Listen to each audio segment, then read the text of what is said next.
warahmatullahi wabarakatuh. Waalaikumsalam warahmatullahi wabarakatuh. Alhamdulillah, alhamdulillah, wa bihi nasta'in wa bihi wassalatu wassalamu ala asyrofil anbiya'i wal mursalin wa ala alihi wa sahbihi ajmain. Puji syukur kehadiran Allah Subhanahu wa taala. Di hari ini kita bisa diberikan kenikmatan, kesehatan sehingga kita bisa berkumpul di acara kegiatan komunitas belajar Wiki SD Muhammadiyah Mayat dalam keadaan sehat walafiat. Terima kasih Ustadz untuk kehadirannya, untuk kesempatannya bisa menghadiri di acara ini. Oke, selanjutnya ini langsung nanti akan disampaikan materinya oleh Ustadz kita. Namun terlebih dahulu nanti ada ice breaking dari Ustadz Fitri. Ya, monggo Ustadz Fitri.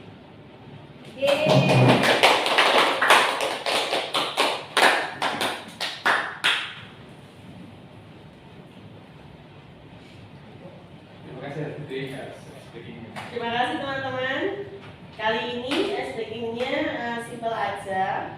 Ketika nanti saya meminta untuk mengambil benda, maka kali ini speaking kita adalah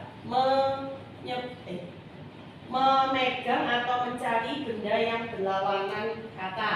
Contohnya, ketika saya bilang silakan pegang benda yang besar, maka yang dipegang adalah kecil. Silakan memegang yang besar ya. Nah, seperti itu. Bisa diterima? Bisa. Oke, baiklah. Kita mulai. Dalam waktu hitungan 3 detik saja ya. Oke. Siap, Kak? Siap. Benda yang pertama adalah silakan mencari atau memegang benda yang kasar. 1, 2, 3. Stop. Ingat tadi bendanya adalah berlawanan. Kalau kasar berarti apa yang dipegang?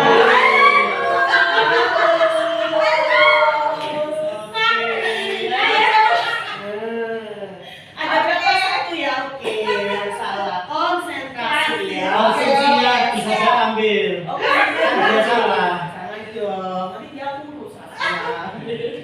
Oke, selanjutnya 3 hitungan ya. Silakan memegang atau mencari benda yang mempunyai ukuran lebar. 1, 2, 3. Stop. Lebar. Yang berukuran lebar. Berarti apa ya? Seri. Oke betul. Oke betul. Oke betul. Oke betul. Oke betul. Oke, terima kasih. Terima kasih teman-teman. Oke. Thank you. Jadi berkeringat kayak sebagainya ya. Bikin deg-degan dan bikin kaget. Oh, ini sebelum Loh kan itu bagian dari Yes. konsentrasi atau tidak? Oke, sekarang kita lanjutkan ke materi intinya, yaitu tentang budaya positif nanti yang akan dipaparkan oleh Ustazah kita, teman kita. Monggo Ustazah kita. Baik, terima kasih. Assalamualaikum warahmatullahi wabarakatuh. Waalaikumsalam warahmatullahi wabarakatuh. Jadi baik, teman-teman saya yang hebat, ustazah SDMM yang luar biasa. Pertama-tama perkenalkan, nama saya adalah Ita Muflihatul Umar. Saya adalah wali kelas 5 Ibnu Haitam. Insya Allah sudah kenal semua deh. Baik, hari ini sudah dibuka sama Ustazah Ria dan juga speaking yang menarik sekali sama Ustazah Fitri. Pada kesempatan kali ini izinkan saya untuk memaparkan dan berbagi ilmu yang sudah saya dapat selama mengikuti diklat guru penggerak. Alhamdulillah setelah 2 bulan mengikuti guru penggerak ini ada berbagai ilmu baru dan materi baru yang bisa saya sampaikan ke ustadz-ustadzah semua. Semoga nanti ke depannya bisa menjadi wacana dan ilmu baru untuk diterapkan di sekolah. yaitu materinya adalah mengenai budaya positif SD Muhammadiyah Banyak. Pada 2 bulan ini ada 2 modul ya. Kedepannya ada 3 modul yang kita pelajari. Untuk kesempatan kali ini kita bahas modul pertama dulu. Ya, yang pengguna itu yang pertama, modul pertamanya yaitu mengenai refleksi filosofi pendidikan nasional Ki Hajar Dewantara.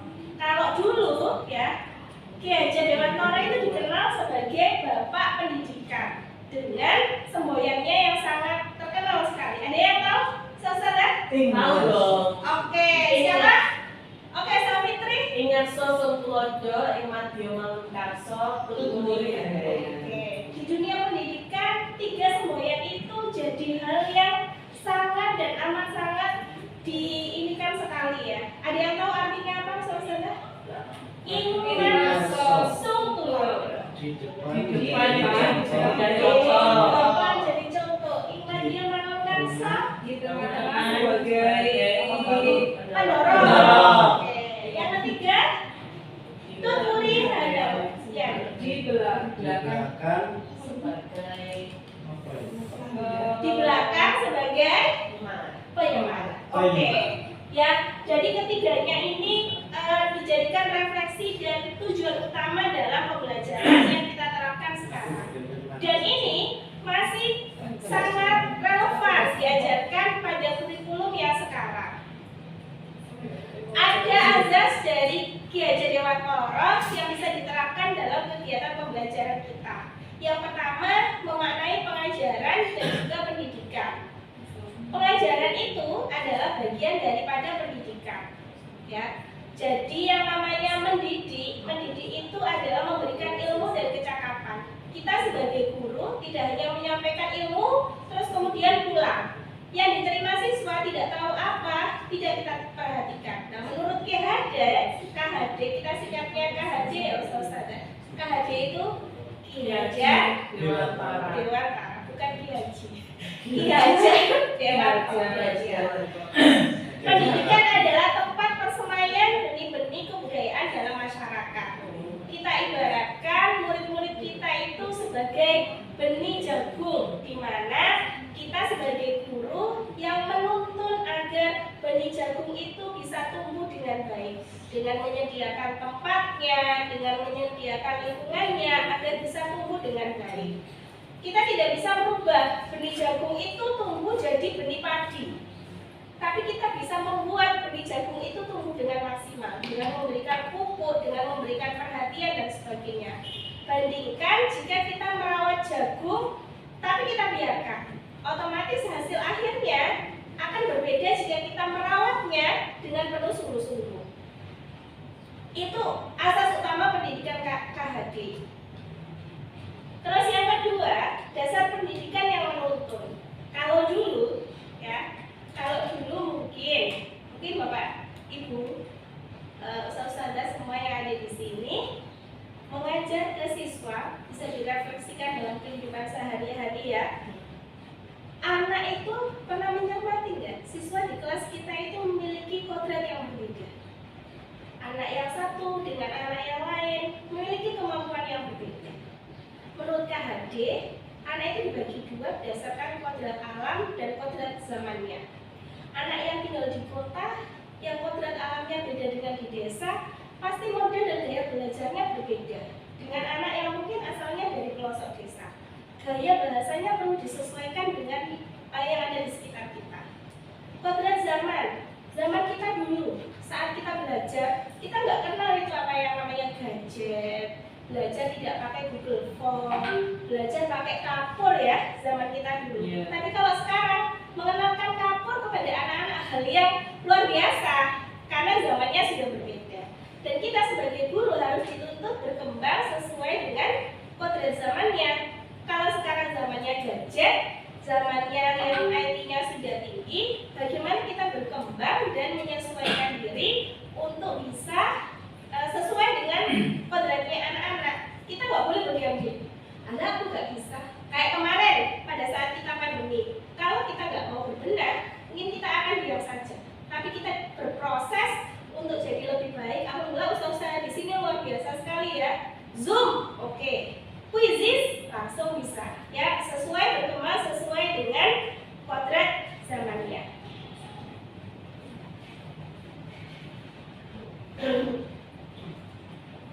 Yang terakhir di modul 1.1 itu adalah tentang budi pekerti. Seberapa canggih apapun modern zaman yang ada pada anak, tidak terlepas dari budi pekerti yang kita ajarkan ke anak. Karena ini adalah poin penting. Pembelajaran tidak akan bermakna kalau budi pekerti yang ada pada anak tidak berubah jadi lebih baik.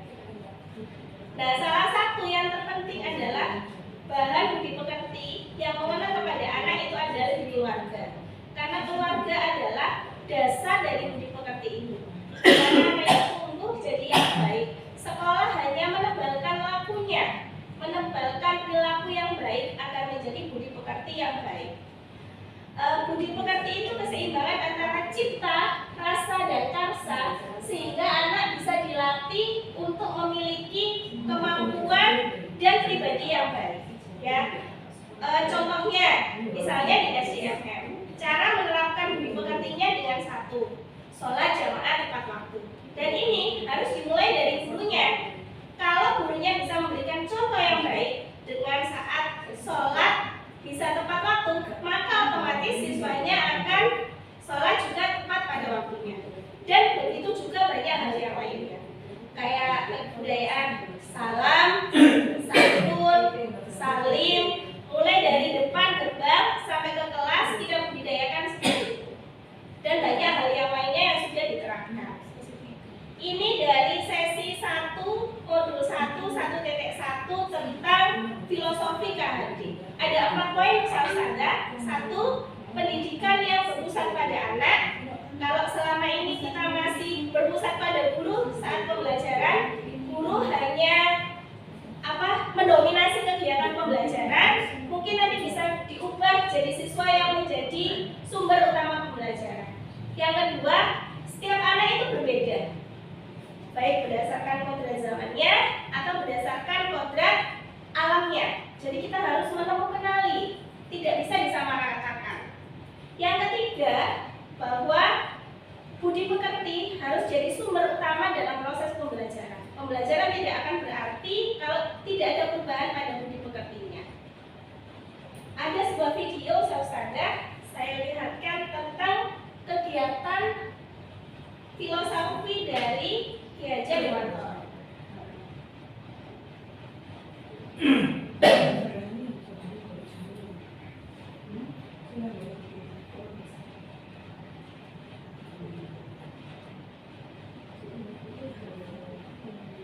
Dari Hari Pendidikan Nasional yang diambil dari hari kelahiran Ki Hajar Dewantara. Melalui pendidikan, Ki Hajar berjuang melawan penjajahan Belanda. Seperti apa ceritanya? Ayo teman-teman kita simak bersama. Ki Hajar Dewantara terlahir dengan nama Raden Mas Suwardi Suryananda pada tanggal 2 Mei 1889. Ia dibesarkan dalam lingkungan keraton Pakualam di Yogyakarta. Ki Hajar sempat kuliah di Setia atau Sekolah Dokter Tribun. Kemudian ia bekerja sebagai wartawan di koran seperti Utusan Media dan Kaum Muda. Sejak muda, Ki Hajar berani menentang pemerintah kolonial Belanda.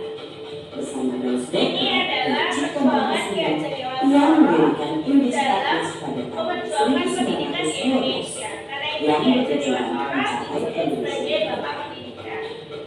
Akibat perjuangan beliau dari Belanda, itu sampai Asia yang tahu sampai Ki Hajar diasingkan ke Pulau Bangka. Daus Becker dan Cipto Mangunkusumo membela sahabat mereka, sehingga akhirnya 3 serangkai ini diasingkan bersama-sama ke negeri Belanda. Masa pemasingan Belanda dimanfaatkan Ki Hajar untuk mendalami dunia pendidikan dan pengajaran. Pada tahun 1919, Ki Hajar kembali ke tanah air dan terus mengkritik pemerintahan kolonial Belanda lewat tulisan-tulisannya. Akibatnya, ia pun sering keluar masuk penjara. Tanggal 3 Juli 1922, Ki Hajar mendirikan lembaga pendidikan taman siswa di Yogyakarta. Ini asal mula pendidikan di Suwardi Indonesia, mulai dari taman siswa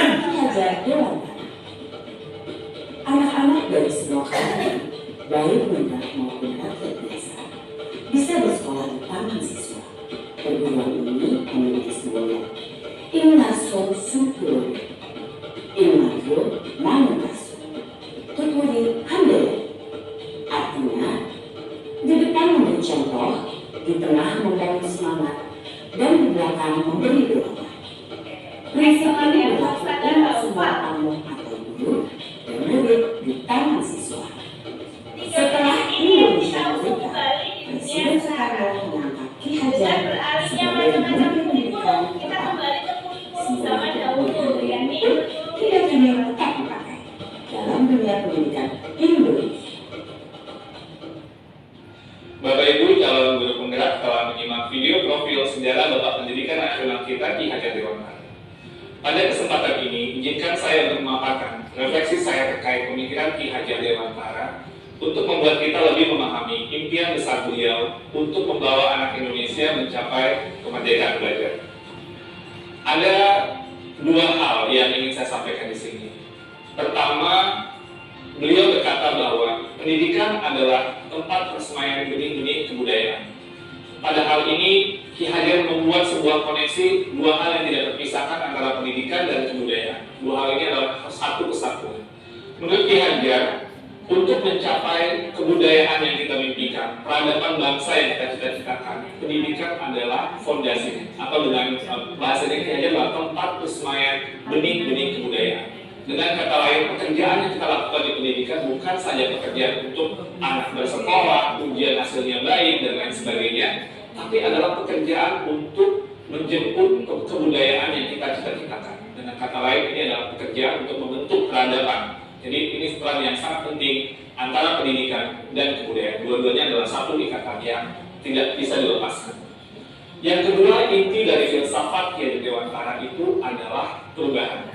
Dalam hal ini, bagi saya, analogi yang tepat untuk filsafat Ki Hajar Dewantara itu adalah seperti tata surya. Selalu bergerak, selalu tidak pernah berhenti dari waktu ke waktu, dia tidak pernah statis. Karena itu bagi Ki Hajar, kebudayaan tidak boleh statis, harus terus bergerak. Dalam upaya pemeliharaan kebudayaan, bagi Ki Hajar itu harus terus bergerak sesuai dengan kodrat alam dan kodrat zamannya. Jika kebudayaan itu terisolasi, kebudayaan itu akan menuju kehancuran. Pendidikan pun juga sama, tidak boleh statis. Pendidikan harus terus berubah, menjawab tuntutan zamannya. Karena sepertinya kalau dalam tata surya itu, kalau Bapak Ibu bayangkan, kalau planet itu berhenti bergerak, statis dia, itu akan menjadi sebuah chaos, sebuah kekacauan. Dan itulah yang dilihat oleh Ki Hajar bahwa semuanya itu harus terus bergerak dan bergerak, tidak pernah berhenti. Artinya perubahan adalah hal yang kekal, yang harus terus terjadi. Selanjutnya, planet-planet itu pun dalam tata surya tidak ada yang sama. Di sini terlihat keberagaman. Ada planet Merkurius, ada planet Venus, ada Bumi, ada Mars, dan seterusnya. Dalam melihat planet-planet ini, inilah yang kita juga lihat dalam kebudayaan dan pendidikan. Dalam kebudayaan menurut Ki Hajar tidak ada yang sama. Ada kebudayaan yang mungkin seperti Mars, ada seperti Bumi gitu ya, tapi tidak bisa disamakan ketika kita melakukan pertukaran kebudayaan. Itu bukan untuk menyamakan semuanya, tapi untuk menguatkan identitas dari masing-masing kebudayaan. Dan kebudayaan itu terus berputar dan terus bertukar pada sumbu yang sama. Dan dalam filosofi Ki Hajar, sumbunya ini atau di mana semua planet itu bersumbu itu adalah nilai-nilai kemanusiaan. Dan ini yang menjadi hal yang esensi dari semua kebudayaan, dimanapun kebudayaan itu berada, baik itu kebudayaan di Indonesia yang beragam maupun kebudayaan dunia yang juga sangat beragam. Esensinya menurut Ki Hajar adalah nilai-nilai kemanusiaan. Pendidikan pun juga sama. Anak tidak pernah ada yang sama. Dua anak kembar itu tidak pernah sama persis, bahkan kembar siam sekalipun. Fitrah dari penciptaan dari Yang Maha Kuasa itu adalah keberagaman. Menurut Ki Hajar, biarkanlah anak-anak itu memiliki keunikannya sendiri-sendiri. Ibarat planet-planet tadi, mereka bergerak dengan kecepatannya sendiri-sendiri. Kalau Bapak Ibu lihat di tata surya, Merkurius itu berputar sangat cepat, sementara mungkin planet Jupiter itu agak lambat berputarnya. Dan ini mereka juga berputar dengan kecepatannya sendiri-sendiri sesuai dengan orbitnya masing-masing. Masing-masing punya cerita di dalam planet yang berbeda-beda. Jadi tidak bisa dipaksakan bumi itu harus menjadi seperti Saturnus atau Neptunus untuk menjadi Merkurius. Semua ada orbitnya masing-masing, semua bergerak pada sumbu yang sudah diatur dan hal hamba pada nilai yang sama, yaitu nilai-nilai kemanusiaan. Nah, lalu apa yang kemudian menjadi relevansi pemikiran-pemikiran Ki Hajar Dewantara terhadap transformasi pendidikan yang sedang kita lakukan sekarang? Filosofi Ki Hajar adalah filosofi tentang perubahan. Dalam hal ini ada 3 kerangka perubahan Ki Hajar Dewantara. Yang pertama adalah kodrat keadaan. Dalam melakukan perubahan, kita harus melihat kodrat keadaan yang terbagi 2. Pertama, kodrat alam. Yang kedua, kodrat zaman. Kodrat alam itu adalah terkait dengan alam tempat di mana masyarakat itu berada.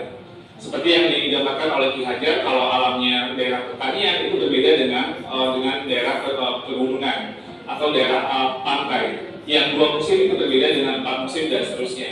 Ki Hajar bercerita bahwa kalau orang Belanda melihat orang Indonesia itu boros karena orang Indonesia alamnya sangat ramah sekali, jadi tidak pernah mungkin berpikir untuk masa depan yang terlalu jauh karena alamnya selalu menyediakannya. Sedangkan orang Indonesia melihat Belanda itu pelit.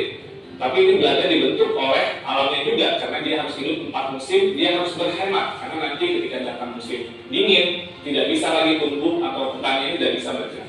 Jadi ini kodrat alam yang membentuk sebuah kebudayaan, kebiasaan sebuah masyarakat. Nah, lalu juga ada kodrat zaman, bagian kedua dari kodrat keadaan. Kodrat zaman ini berarti bahwa walaupun alamnya sama, seperti daerah Bandung atau daerah Semarang dan lain sebagainya, itu tidak pernah sama dari waktu ke waktu. Jakarta tahun 1950 berbeda dengan Jakarta tahun 2020. Oke, sahabat. Jadi tayangan video ini tentang filosofi Ki Hajar Dewantara modul 1.1 disampaikan bahwa tadi sudah saya simpulkan bahwa intinya adalah perubahan. Bagaimana kita mau berubah dari paradigma lama yang berkata bahwa guru adalah pusat dari segala pusat menuju ke siswa. Sekali lagi, Dr. Ki Hajar Dewantara berkata siswa, siswa, dan siswa. Bagaimana kita mengupayakan pendidikan mengacu kepada siswa. Tetap pada kesimpulan bahwa setiap siswa itu berbeda. Karena yang kembar sekalipun dari orang tua yang sama memiliki ciri yang berbeda. Itu tentang modul 1.1 tentang Ki Hajar Dewantara. Barangkali ada yang ditanyakan Ustazah terkait modul 1?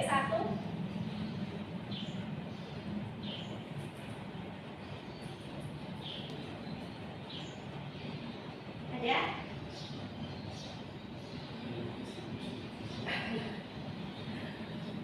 Tentang menuntun dan sebagainya? Sudah jelas? Kalau sudah? Sudah jelas sih. Oke, Ustazah Hakim. Tadi kan di situ disebutkan kalau dalam kehidupan nyata itu kan ada yang dinamakan dengan hubungan dengan siswa ya, sesuai dengan kodrat alam dan kodrat zaman anaknya sekarang. Kodrat alam di sini itu maksudnya berarti karakter siswa itu masing-masing, apakah seperti itu? Sedangkan kalau kodrat zaman itu contohnya seperti apa ya, Ustazah? Oke, baik, terima kasih sekali pertanyaannya Ustazah Nadine. Tadi menurut tayangan di TV dan juga pemaparan saya sudah disebutkan bahwa karakteristik siswa itu ada 2 macam sesuai dengan kodrat alam. Kodrat alam adalah kodrat yang dia bawa atau kondisi geografis lingkungannya. Misalnya, kalau dari bakat alamnya dia sudah bakatnya menggambar, maka akan berbeda dengan anak yang dia tidak memiliki bakat menggambar. Kalau misalnya kodrat alamnya dia berada di pantai, mengenalkan hewan atau tumbuhan pantai tentu sangat gampang sekali, mudah sekali.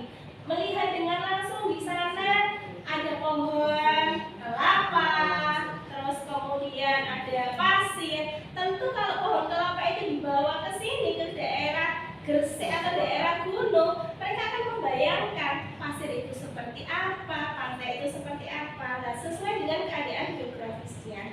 Perkataannya juga beda. Mungkin yang di Gresik bahasanya mungkin berbeda dengan yang mungkin jangankan Gresik sendiri, daerah di desa mungkin daerah pelosok. Kata-kata misalnya ayo duduk sama duduk yang artinya berbeda dengan satu daerah geografis yang lain kan beda. Ya, jadi itu sesuai dengan kodrat alamnya. Kalau kodrat zaman itu berpengaruh pada keahlian atau abad masing-masing, perkembangan zamannya, perkembangan IT-nya. Misalnya kita misalkan dulu kita saat di sekolah,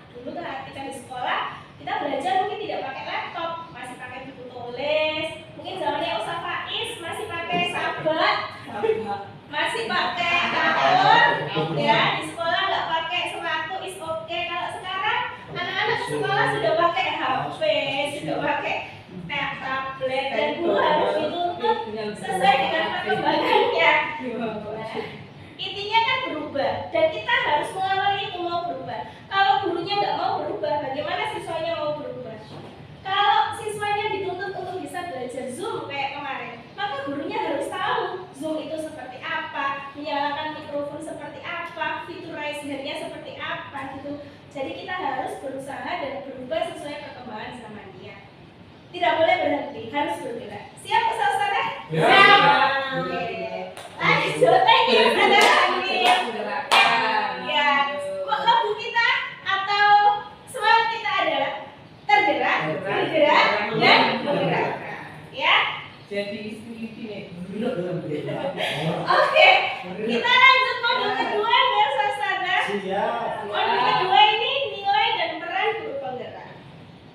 Oke, nilai kebajikan yang sifatnya universal lah yang kemudian akan dijadikan landasan bersama.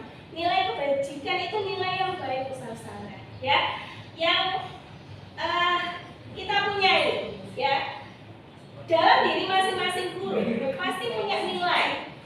Ustazah Hani, Ustazah Fitri, Ustazah Ria, Ustazah Faiz, Ustaz Anwar pasti memiliki kelebihan masing-masing. Di sini di guru penggerak ada nilai 5 nilai guru penggerak dan peran guru penggerak. Kenapa semuanya aku nggak ikut guru penggerak? Kenapa harus jadi masuk ke dalam guru penggerak? Karena itu tadi Ustazah. Semua guru adalah komunitas yang menggerakkan. Kalau nggak kita siapa lagi? Karena murid akan menyentuh gurunya. Kalau gurunya tidak mau bergerak, maka tidak akan ada perubahan. Nah, bagaimana manusia tergerak? Sebenarnya di tubuh kita memiliki otak, dan otak itu kita ada berdasarkan penelitian itu otak kita itu terbagi menjadi 3. Otak mamalia sebagai sistem yang berpikir berbeda, ya. Ada 2 yang menyebabkannya. Kita ada 3 kalau dihubungkan dengan jari tangan. Otak manusia itu terbagi menjadi 3 bagian. Otak mamalia, otak primata yang menyebabkan kita berpikir luhur, dan juga otak reptil, ya. Jadi ketiganya bekerja sama sehingga ada 2 kriteria. Biasanya kita berpikir lambat sama dengan berpikir cepat. Berpikir lambat itu misalnya gini, kita punya aplikasi ke depannya seperti apa? Overthinking tapi lebih baik gitu. Aku nanti nabung buat lulus, buat anakku nanti ini berpikirnya lambat. Tapi saat berpikir cepat, ketika ada misalnya ancaman, kita nggak pakai mikir lama, langsung aja. Saya ada kebakaran, kita kan nggak mungkin berpikir lambat setelah kebakar, ya kan? Jadi ada 2 otak yang mungkin secara cepat pasti manusia mengalami, baik itu berpikir lambat ataupun berpikir secara cepat. Ketika terdesak, kita mungkin akan menggunakan cara berpikir cepat kita untuk menyelesaikan suatu masalah. Nah, ini berpikir cepat ini dalam situasi marah tidak boleh dilaksanakan, karena kalau berpikir cepat dalam kondisi saat marah, maka sumbu pendek nanti yang dialami, ya. Ada 5 kebutuhan dasar manusia. Yang pertama, ini yang wajib dipenuhi, ya, biar jadi hal yang sempurna. Yang pertama, kebutuhan untuk bertahan hidup, kasih sayang dan rasa diterima, kekuasaan, kebebasan, dan kesenangan. Apabila kelima kebutuhan ini tidak terpenuhi, maka siswa biasanya akan mencari-cari. Mau itu kebebasan untuk kesenangan, kalau tidak didapatkan, maka dia akan memunculkan itu di kelas. Entah itu main dengan temannya, saat pembelajaran, dan itu yang harus kita kenali. Kebutuhan dasar apa yang menyebabkan anak di kelas jadi seperti itu?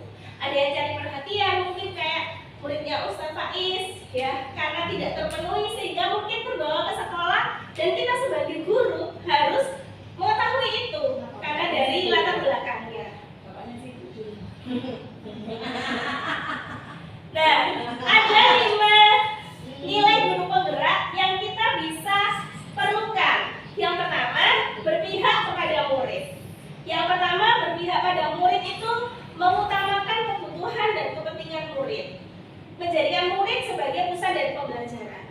Nah, kalau di SDMM insya Allah sekali. Nggak ada yang guru hanya datang, bagikan worksheet, dikumpulkan, nggak ada. Semuanya variatif, ya, semuanya berpihak pada murid. Berpihak pada murid itu siswanya yang aktif bekerja, ya, siswanya yang menemukan sendiri apa yang jadi konsep pembelajaran. Guru hanya sebagai fasilitator yang menuntun siswa untuk mengenali pembelajaran yang dilaksanakan. Yang kedua, mandiri. Mandiri ini memampukan diri untuk mengambil tanggung jawab. Mandiri ini menuntut ustazah untuk selalu upgrade pengetahuan, baik melalui workshop, baik melalui pelatihan, dan insya Allah teragenda kalau di sini. Dengan saling berbagi seperti sekarang, tanpa diminta ikut workshop, apalagi beberapa ustadz dan ustazah sudah aktif dalam berbagai kegiatan. Yang ketiga, reflektif.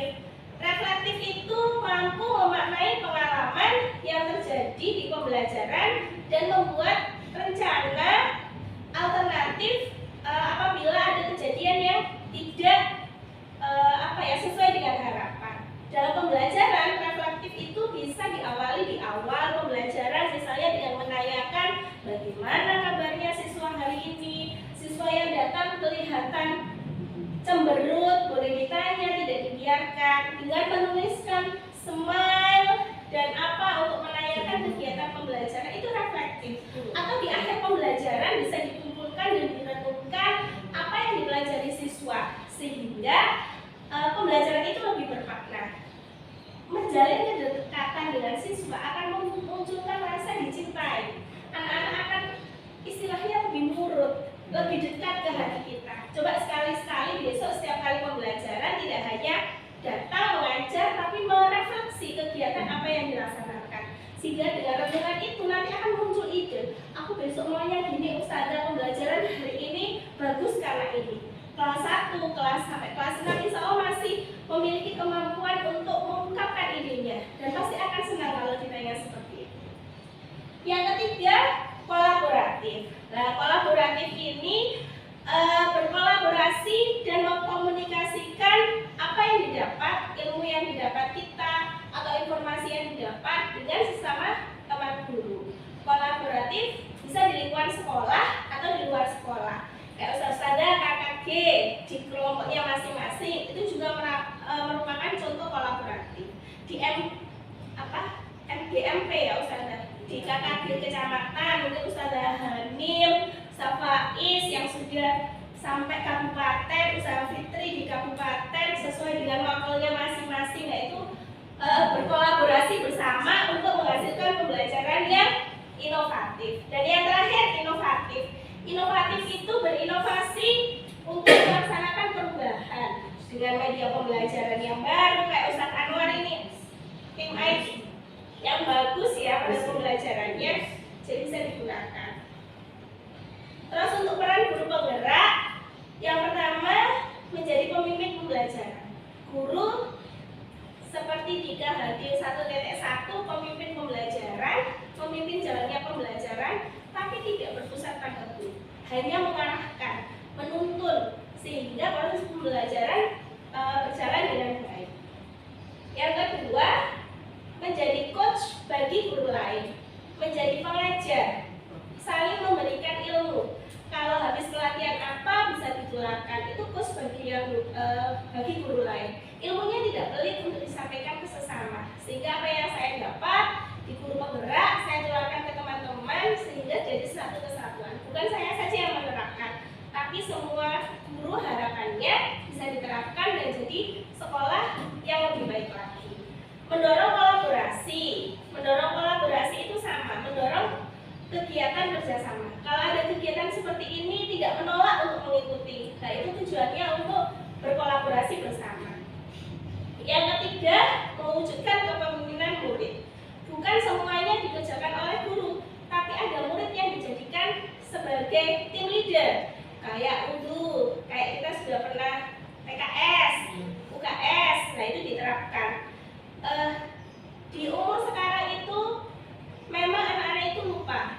Nah, biasanya lupa, tugas kita adalah mengingatkan. Bagaimana berulang untuk mengingatkan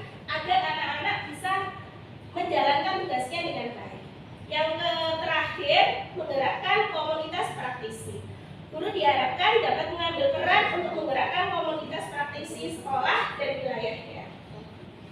Oke, dari modul 1 TTE 2 Usada. Ada yang ditanyakan? Tentang nilai, jadi ada 5 ya Usada, tentang nilai dan peran guru penggerak. Kalau nilainya itu tadi berpihak pada murid, itu yang mendasari. Semua kegiatan kita adalah ramah dan berpihak pada murid. Jangan sampai kegiatan yang kita lakukan itu malah membuat muridnya tidak terasa, malah lebih mementingkan tujuan kita. Malah lebih mementingkan tujuan kita. Tujuan pembelajaran adalah siswa, bukan karena kepuasan kita mengajar. Pokoknya materiku sudah tersampaikan, tapi yang didapat siswa nggak ada. Paradigma seperti itu yang harus diubah. Bukan target. Kalau tujuannya Ustazah apa biasanya kalau mengajar? Tersampaikan materi, tuntas, atau melihat kemampuan siswanya? Materi tuntas, bukan kita. Kita puas menyelesaikan materi segitu banyaknya misalnya dalam satu pembelajaran. Tapi saat melihat anak-anak belum mampu, waktu nggak dapat bisa digunakan. Yang penting adalah tujuan kita adalah siswa, bukan kepuasan kita, tapi kepuasan siswa. Karena itu berpihak pada murid.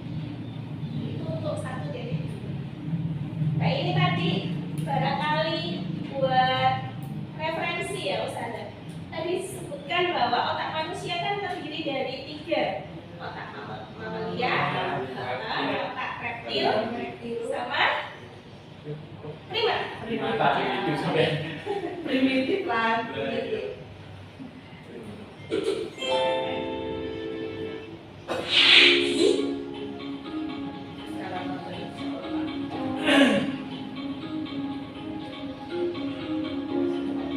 Halo Bapak Ibu calon guru penggerak, apakah Anda tahu bahwa ada 2 sistem berpikir pada manusia, yaitu sistem berpikir cepat dan lambat. Kedua sistem berpikir ini dapat mempengaruhi bagaimana kita bersikap dan mengambil keputusan. Seperti yang kita ketahui, dalam otak manusia masih tertinggal bagian otak. Saya tanya dulu ya, ada yang kalau saya kan berpikirnya agak cepat ya, jadi langsung bus gitu. Kalau saya mungkin karena memang bisa dua-duanya ya, tapi kecenderungan kita berpikir ada 2, berpikir cepat atau berpikir lambat. Mau direfleksikan dirinya sendiri, lebih banyak dalam mengambil keputusan itu berpikir lambat atau berpikir cepat, ya? Lambat. Kalau saya lambat.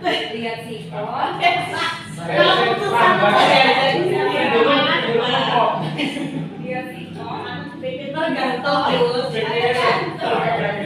Oke. Kalau memutuskan biasanya saya lambat. Tapi kalau udah diajak makan, Langsung on. kamu cepat ya. Baik, kita ini kenapa kok bisa seperti itu ya? Kita pelajari teorinya, biar besok kalau ditanya kenapa, ternyata ada sainsnya yang beritu di situ. Serupa dengan otak mamalia, otak reptil, serta bagian otak primata yang terhubung dengan otak luar manusia.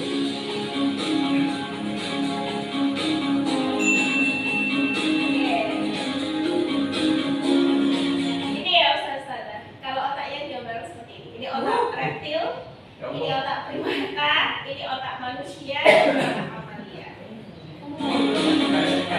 Daniel Kahneman dalam bukunya Thinking Fast and Slow 2011 menyatakan, sistem 1 yaitu sistem berpikir cepat yang dikelola oleh kerja otak reptil dan otak mamalia.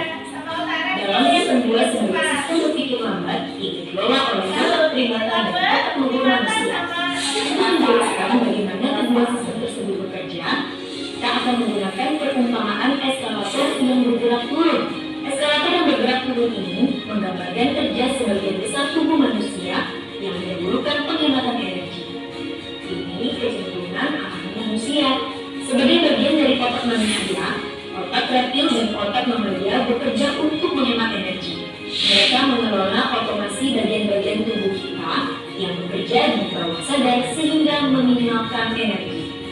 Oleh karena itu, kerja otak reptil dan otak mamalia dapat diumpamakan sebagai 2 orang yang sedang turun menggunakan OPS yang sedang menurun.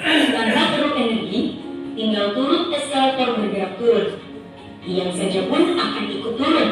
Energi tidak banyak digunakan, energi terkonservasi. Sementara itu, sistem berpikir lambat bekerja bagaikan berjalan naik di tangga eskalator yang bergerak turun. Sehingga dibutuhkan energi lebih dan kecepatan tinggi. Jika terlalu sebentar, maka kita akan ikut turun. Jika ketika kita naik dengan kecepatan yang lebih lambat dari kecepatan gerak turunnya eskalator, maka kita pun akan ikut turun. Padahal, kegiatan berpikir lambat ini digunakan untuk berpikir di tingkatan yang lebih kompleks yang dikelola oleh bagian otak tubuh manusia. Kerja berpikir ini memakan lebih banyak energi, sehingga bertentangan dengan kerja alami bagian otak yang lain yang berupaya menghemat energi.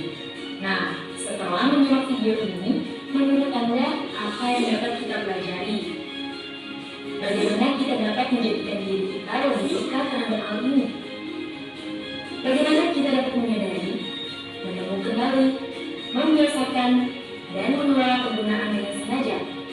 Selamat berdiskusi. Oke, ya. Jadi dua-duanya bisa terjadi dalam satu waktu, benar katanya Ustaz Dhani, melihat situasi dan kondisi.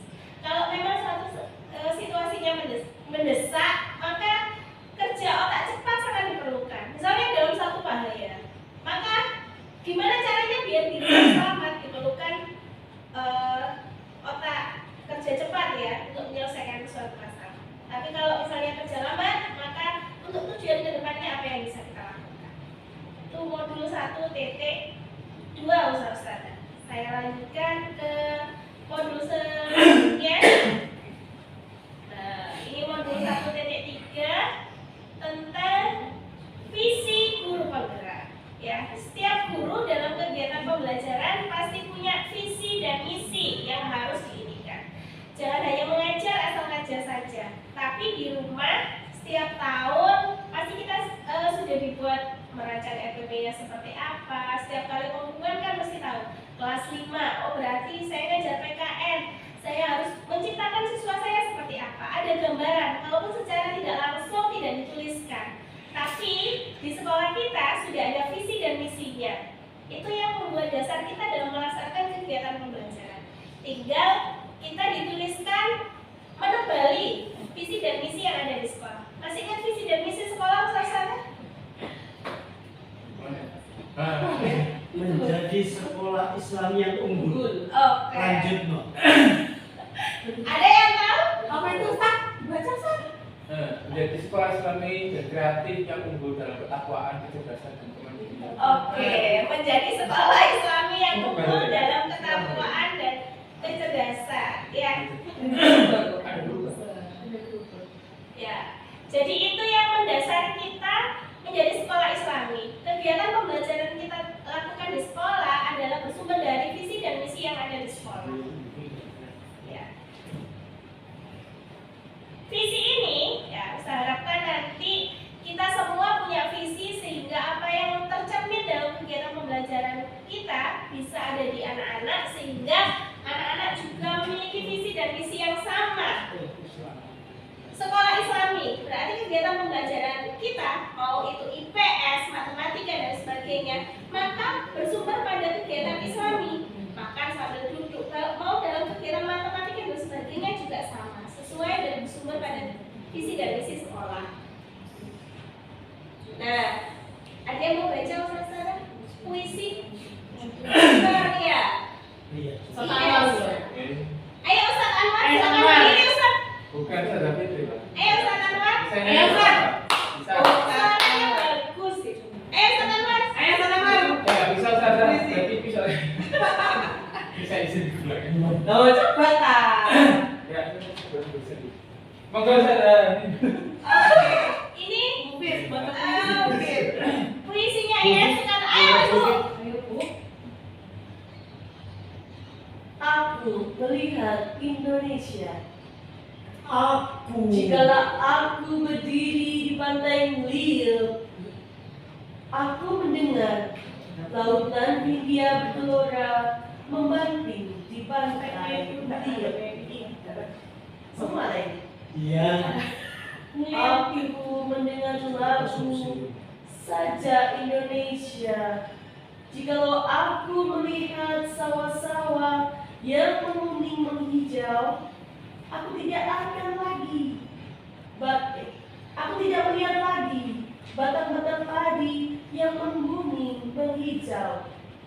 Aku melihat Indonesia. Mau saudari? Pada berdua Ustaz ya. Andi. Maju sini, maju. Jikalau aku gunung, jikalau aku melihat gunung-gunung, Gunung Merapi, Gunung Semeru, Gunung Merbabu, Gunung Tangkuban Perahu, Gunung Kelebet dan gunung-gunung yang lain. Aku melihat Indonesia. Jikalau aku mendengarkan lagu-lagu yang merdu dari Batak, bukan lagi lagu Batak yang kudengarkan. Aku mendengarkan Indonesia. Jikalau aku mendengarkan Pangkur Palaran, bukan lagi Pangkur Palaran yang kudengarkan. Aku mendengar Indonesia. Nih.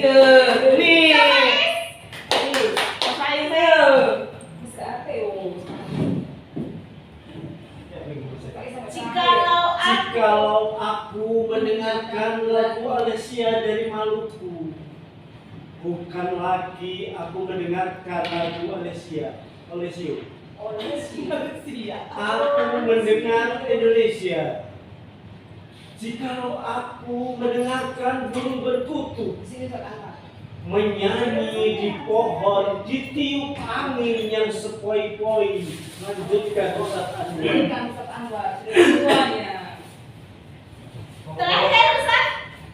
Sudah semua tadi Ustaz. Sekarang yang terakhir.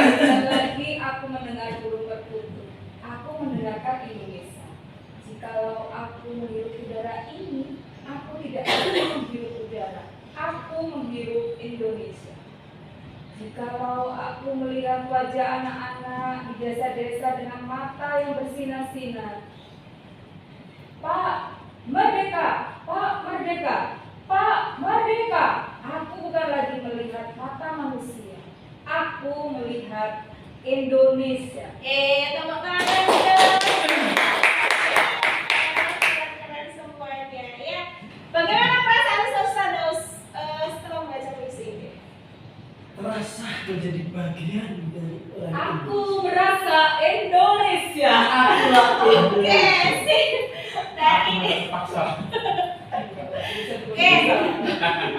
dari kumpulan puisi IAS tadi membuka semangat kita ya, bahwa dari presiden pertama kita sudah mengajarkan kita untuk visi negara kita adalah merdeka. Salah satu ciri merdeka adalah bebas dari terjajah. Bagaimana caranya? Tentu dengan pendidikan. Kalau masih zaman dahulu yang belum mengenal pendidikan, kita akan masih terjajah, mudah ditipu. Zaman sekarang juga sama, ya. Jadi visi yaitu perubahan yang tujuannya adalah untuk mencapai perubahan yang lebih baik. Visi adalah awal kita, start kita untuk memulai kegiatan pembelajaran. Kalau dulu saudara belum punya visi, mulai hari ini, detik ini, silahkan diciptakan visi usaha-usaha mengajar seperti apa. Bukan hanya datang ke sekolah, ceklok, pulang, tapi ada visi yang dibawa. Ada visi untuk menciptakan siswa-siswi kita seperti apa. Ada visi yang akan dalam 1 tahun ke depan atau dalam beberapa tahun ke depan, visi usaha-usaha itu seperti apa. Ustaz Anwar, visi misinya seperti apa datang ke sekolah? Duduk di laptop saja kah atau langsung pulang? Harus ada visi dan misi yang harus diinikan, sehingga ada perubahan positif yang ada dalam diri kita. Kalau misalnya kita kendor, kita lihat visi kita seperti apa. Dalam membuat visi ada inquiry aspiratif, yaitu berawal dari kemampuan kita, mengenali kemampuan apa yang didapat. Positif kita seperti apa? Jangan melihat kekurangan kita. Aku nggak bisa itu dihilangkan. Menemukan apa yang ada positif dari dalam diri kita.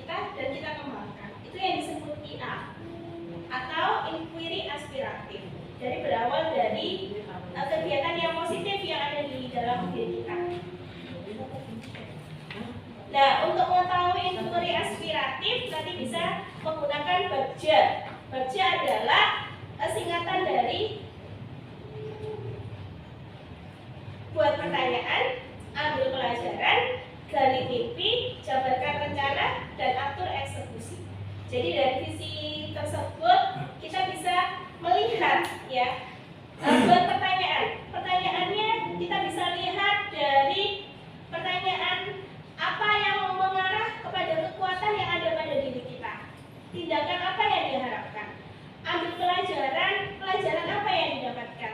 Gali mimpi, mimpi apa yang kita dapatkan dari visi tersebut? Jabarkan rencana, alurnya seperti apa? Kalau misi saya ke sekolah, misalnya membuat kelas 5 Ibnu Firdaus ini jadi siswa yang bertakwa, bagaimana alurnya? Mengkomunikasikan dengan kepala sekolah, setiap guru, apalagi di kadernya masing-masing, kayak Iskuba, Pak Is pasti punya visinya, mengantarkan siswanya menjadi selamat. Nah itu alurnya dijabarkan. Kemudian atur eksekusinya seperti apa? Setiap siswa pasti punya, setiap guru juga punya.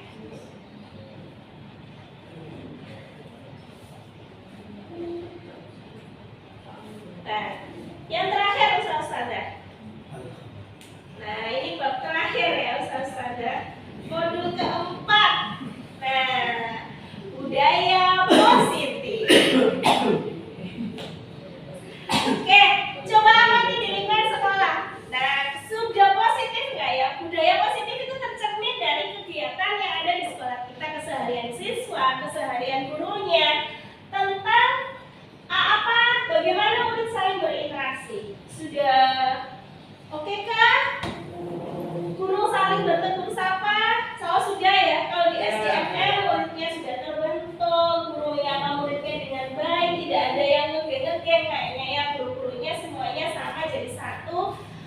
Guru menyelesaikan suatu permasalahan atau konflik dengan kekeluargaan, bahkan konflik dengan sekolah ataupun dengan siswa hampir tidak ada ditemui di SDMM. Dan budaya positif ini sejalan dengan pemikiran Ki Hajar Dewantara nomor 1.1 kemarin Ustazah. Bagaimana kita menumbuhkan padi, kita sebagai guru, sebagai petani, yang padi itu bisa tumbuh dengan baik. Bagaimana kita membasmi ulat-ulat dan jamur yang ada di situ? Dengan cara apa? Dengan cara menerapkan budaya positif yang ada di sekitar anak-anak. Kita nggak bisa memasarkan anak-anak untuk terus sholat misalnya, tapi dalam dirinya kesadarannya tidak ada. Yang ada, mereka hanya takut tidak melaksanakan sholat karena kita. Yang kita wajib munculkan adalah budaya positifnya. Bagaimana timbul kesadaran dari dalam diri siswa? Ada ataupun tidak ada kita, dia tetap melaksanakan budaya positif tersebut. Nah ini salah satu cara membentuk budaya positif adalah dengan melaksanakan disiplin positif. Disiplin positif ini Anda tidak bisa mengontrol orang lain. Hanya diri Anda yang bisa mengontrol diri sendiri. Semua perilaku memiliki tujuan. Model berpikir menang dan menang. Nah ini adalah disiplin positif. Yang kita gunakan adalah teori kontrol. Ada 5 kebutuhan dasar yang tadi sudah saya sampaikan. Kasih sayang, kesenangan, kebebasan, dan bertahan hidup. Itu yang harus ada dan terpenuhi. Sehingga disiplin positif itu muncul.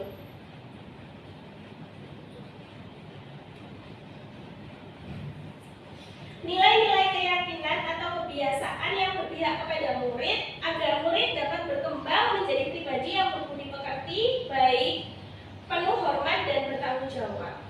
Nah, disiplin positif ini harus muncul dari diri sendiri. Seperti saya bilang, kalau di sini siswanya sholat, maka di rumah untuk menjadikan siswa itu sholat, maka harus muncul intrinsik semangat dari dalam dirinya sendiri. Kalau tidak ada itu, maka akan loss, hilang, karena tidak muncul dari dirinya sendiri. Takutnya sama kita. Jadi budaya positif itu harapannya muncul intrinsik dari dalam dirinya sendiri. Bagaimana cara menciptakannya? Dengan segitiga restitusi. Kalau disiplin positif itu adalah kontrol diri agar mencapai tujuan mulia yang mengacu pada nilai-nilai dan prinsip mulia yang diambil. Nah, motivasi yang ada dalam diri sendiri yang membuat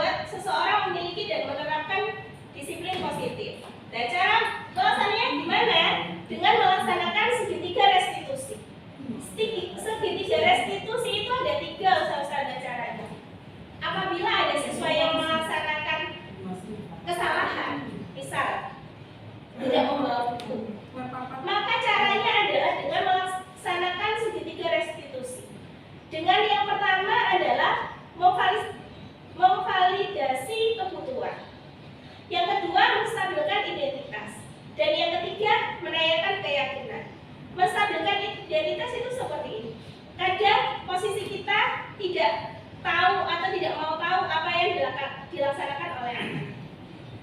Kita tidak menanyakan. Nah, ketika datang terlambat, langsung dihukum, disuruh maju ke depan. Nah, hal seperti itu yang dalam disiplin positif ini tidak diperkenankan, karena akan membuat anak semakin marah. Caranya bagaimana? Dengan menstabilkan identitasnya, dengan cara misalnya dengan kata-kata. Setiap orang pasti pernah melakukan kesalahan. Kamu bukan satu-satunya orang yang pernah salah. Dengan begitu, anak akan merasa tenang dulu. Setelah itu, kita kasih perlakuan yang kedua, validasi kebutuhan. Tanyakan, kenapa alasannya terlambat? Dengan seperti itu, dia akan menjelaskan apa. Mungkin mengantar ibunya ke rumah sakit atau apa. Kita kan nggak bisa menjudge anak kenapa terlambat. Kita tidak membenarkan terlambat itu bukan hal yang baik, tapi kita tanyakan alasannya sehingga anak merasa dihargai. Yang ketiga, menanyakan keyakinan. Dengan menanyakan keyakinan, kesalahan yang mereka lakukan itu bertolak belakang dengan keyakinan kelas yang mana, dan mereka mencari solusinya seperti apa. Dari situ, kalau misalnya anak terlambat lagi, dia akan mencari solusinya apa yang dilaksanakan, sehingga tidak takut dan tidak mau berkata-kata. Ya, jadi dengan segitiga restitusi ini akan membuat siswa lebih dihargai. Nah, posisi kita sebagai guru ada 5 Ustaz. Yang pertama sebagai penghukum, yang kedua sebagai pembuat rasa bersalah, 3 pemantau, 4 sebagai teman, dan yang terakhir sebagai manajer. Ketika sebagai penghukum, itu memberikan hukuman. Ketika anak berbuat salah, maka yang diomongkan adalah kamu salah. Awas, kamu selalu bikin gitu. Kamu selalu nakal. Memberikan label kepada siswa akan membuat siswa akan melakukan hal yang terus sama dan membuat mereka marah. Apa yang dilakukan oleh siswanya? Siswa akan tersakiti, malah makin marah. Diamnya mereka akan dimunculkan dengan memberikan perlakuan yang kasar kepada temannya dan akan bersifat lebih agresif. Ya, mungkin kalau dulu guru galak ya, tapi aku mulai di SDMM kayaknya nggak ada yang seperti itu kayaknya ya. Dan kalau zaman kita dulu kan seperti itu. Dan yang kedua, membuat rasa bersalah. Mungkin usaha-usaha pernah ada yang bilang gini, kamu nggak kasihan apa sama ibumu yang sudah capek-capek marah? Apa kamu nggak kasihan sama orang tuamu? Nah, itu adalah membuat rasa bersalah. Dan itu juga tidak diperkenankan usaha-usaha. Kurang baik. Karena menciptakan siswa tidak nyaman. Iya, kalau dalam satu saat itu dia selesai. Tapi kalau dipikirkan, akan timbul rasa tidak nyaman dan rasa kecewa, rasa bersalah seumur hidup, sehingga dia tidak memperoleh kenyamanan. Efeknya, mereka akan memiliki penilaian buruk tentang dirinya. Kalau selesai pada saat itu, kalau berkepanjangan, dia akan menjadi tidak percaya diri, tidak dihargai, dan akan mengecewakan orang tua atau gurunya yang disampaikan oleh guru tersebut. Dan yang ketiga, pemantau. Pemantau ini bertanggung jawab terhadap perilaku siswa. Pertanyaannya biasanya diawali dengan peraturan apa yang dilanggar, konsekuensi apa yang harus didapatkan. Dan ini juga tidak nyaman karena merasa dipantau, gurunya akan selalu mengganti apa yang ia langgar. Yang terakhir sebagai teman, yang keempat sebagai teman. Teman ini kita tidak memarahi, senyum saat ada anak yang bermasalah. Ya sudah, besok jangan diulang lagi. Ya wes, besok nggak boleh gitu lagi. Tapi dengan model dan gaya bicara yang friendly gitu. Dan ini juga tidak terlalu baik. Kenapa? Karena kita tidak, karena membuat siswa tidak menghargai kita. Alah, paling nanti biarin aja. Paling misalnya bilang, ayo kayak seperti itu, diremehkan. Nah, akan tergantung pada guru tersebut. Mencari guru yang aman. Mana guru angel? Kenal dengan gak Ustaz? Mana guru angel? Mana guru yang killer? Nah, Ibu Perwi mana? Nah, kontrol yang baik yang bisa kita lakukan adalah sebagai manajer. Jadi bagaimana kita bisa mencari solusi bersama-sama untuk menjadikan siswa tersebut mengenali, memberikan solusi pada masalah yang dilakukan. Timbul motivasi intrinsik dalam diri siswa sehingga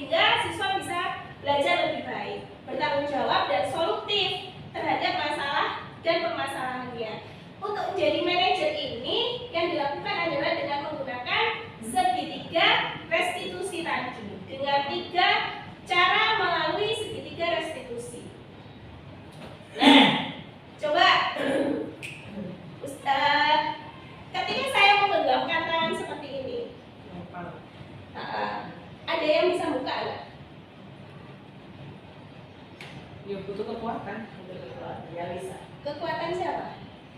Kekuatan Bisa nggak orang lain kontrol? nggak bisa. Itu sesuai dengan teori kontrol samsat. Ya. Yang bisa mengontrol, yang bisa menjalankan fungsi sebagai kita sebagai pengatur apa adalah diri kita. Teori kontrol itu setiap orang memiliki gambaran yang berbeda.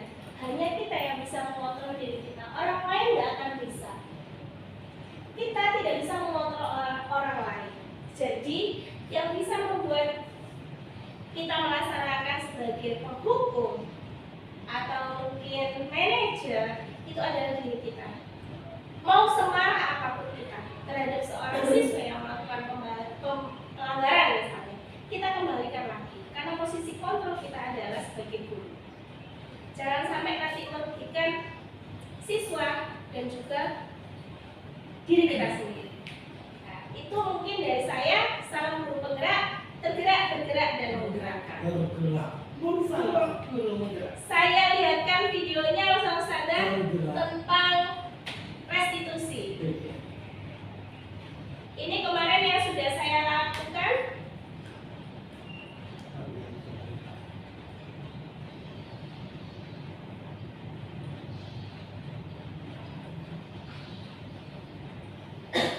Tentang jadi manajer ya. Manajer dalam masalah yang dilaksanakan oleh anak-anak, masalah yang dihadapi oleh anak-anak. Nanti usaha-usaha bisa menerapkan di kelasnya masing-masing posisi kontrol yang sesuai ya, agar menciptakan budaya positif.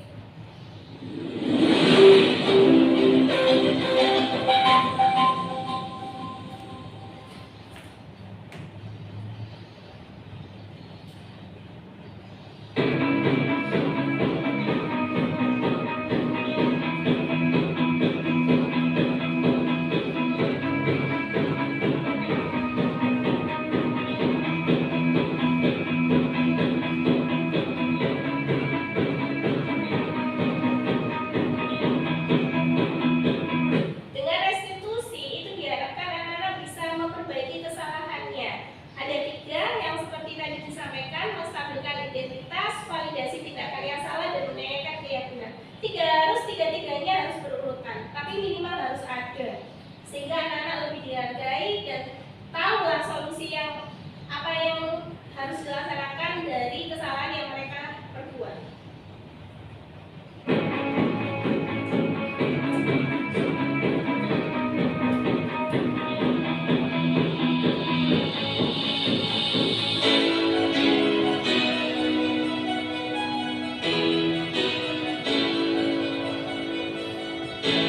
Nah, ini contoh kasusnya di kelas saya. Pada saat jam istirahat ada beberapa siswa yang sedang bermain bersama. Namun ketika salah satu siswa itu bergabung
Siap. Berubah jadi lebih baik ya. Oke, cukup sekian kalau nggak ada yang ditanyakan. Terima kasih atas kedatangannya hari ini. Mohon maaf atas segala salah dan hilaf. Saya akhiri. Assalamualaikum warahmatullahi wabarakatuh. Waalaikumsalam warahmatullahi wabarakatuh. Salam guru penggerak. Salam tergerak bergerak menggerak.